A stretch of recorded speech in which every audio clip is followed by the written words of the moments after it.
Have you ever felt like your mind is a never-ending storm? One question after another, drowning you in self-doubt?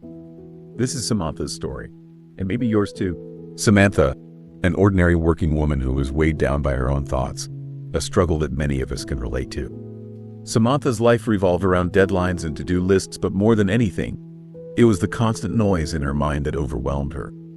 She'd lie awake at night, staring at the ceiling as her thoughts churned. What if I fail tomorrow?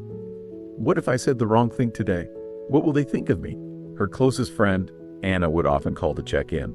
Anna always had this lively, carefree energy about her, a sharp contrast to Samantha's anxious overthinking.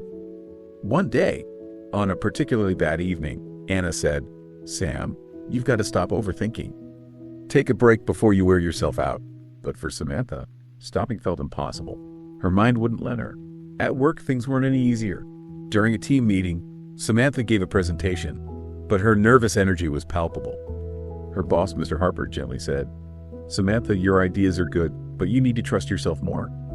Confidence is key. She nodded, but inside, her mind spiraled. Good, just good. Maybe he's disappointed. Maybe I'm not cut out for this job. It was then that Anna convinced her to attend a weekend meditation retreat. Reluctantly, Samantha agreed. At the retreat, she met Bhante Tenzin, a monk with a serene smile and an uncanny ability to simplify life's complexities. Bhante began the session by asking, "Raise your hand if overthinking has ever stopped you from taking action."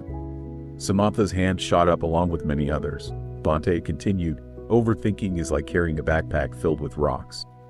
Every what if is a rock, making it harder and harder to move forward. But let me ask you this, does carrying those rocks help you walk further?" The room fell silent, and Samantha felt the weight of his words.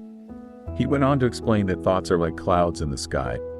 They're not permanent, and they're meant to pass. Don't hold on to them, he said.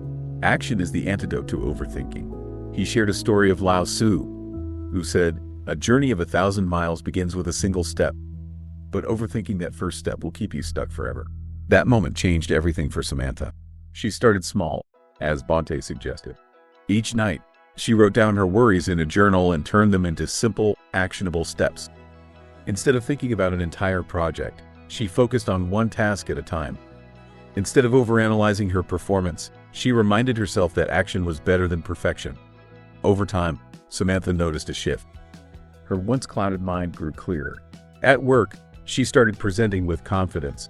Her boss noticed the change, complimenting her newfound clarity and focus. Even Anna remarked, "Sam, you're like a whole new person." 1 year later, Samantha found herself mentoring a younger colleague who was struggling with similar doubts. She shared Bhante's advice, "Overthinking is a thief. It steals your time and joy. Let your thoughts pass like clouds and focus on what you can do right now." Action will always break the cycle. As Samantha walked home that evening, the sun was setting, painting the sky with warm hues of orange and pink. She looked up and smiled, feeling lighter than ever before. The storm of her thoughts had passed, and she was finally free. So, the question I leave you with is this: are you carrying a backpack full of unnecessary rocks? If so, what's one small step you can take today to lighten your load? Remember, the choice is yours.